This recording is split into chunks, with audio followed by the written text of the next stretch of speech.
Thank you. Uh, I have an amendment in the nature of a substitute for subtitle D and the desk.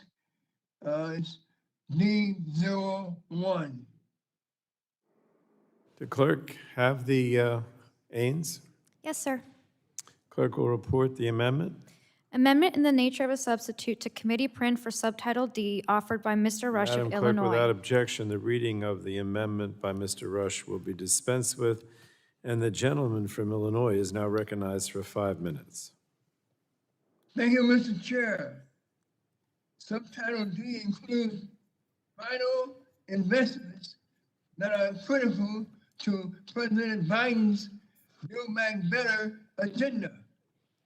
It ensures funding for the Clean Electricity Performance Program, a program that provides resources to decarbonize our electricity sector. It contains billions of dollars of rebates for America's homeowners to retrofit their homes in order to reduce energy costs, and also it invests in the weatherization assistance program so that low-income homeowners must not be left out of the energy efficiency revolution. This subtitle also includes some vital provisions from my No Exhaust Act to ensure that all communities have the resources that they need to embrace an electric vehicle future. Finally, it contains funds to revitalize our electric grid that will be the backbone of our 21st century clean energy economy. Individually, each of these investments would be invaluable. Together, they are transformative. They will help our country advance in the fight against the climate crisis.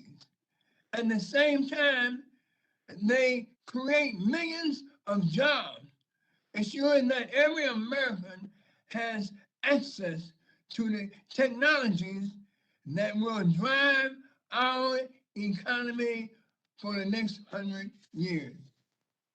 Critically, the bill before us today makes these investments in an equitable and honorable way. It includes $1 billion to fund projects deploying electric vehicle infrastructure in underserved or disadvantaged communities. It also provides for $5.5 billion to fund home electrification projects in low and middle income and tribal households. Finally, it is worth reiterating, Mr. Chairman, that this package includes $3.5 billion for the weatherization assistance program, which reduces energy costs for low-income households.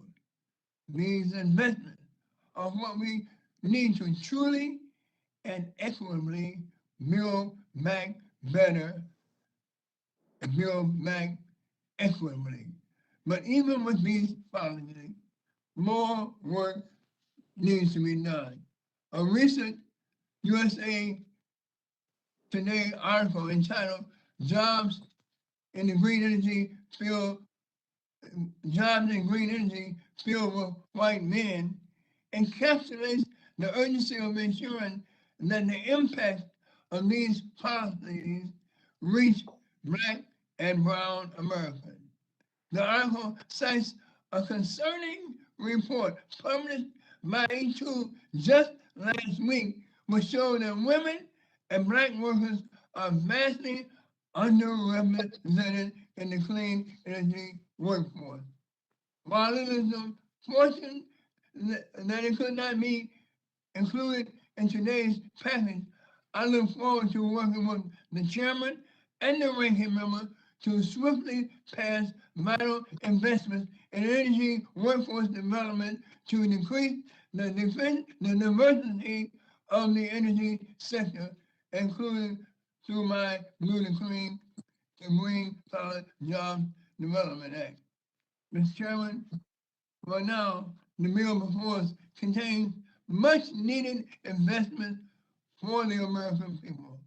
My amendment in the nature of a substitute simply makes technical changes to the bill, and I encourage every member of this committee to vote for this amendment as well as for the underlying bill.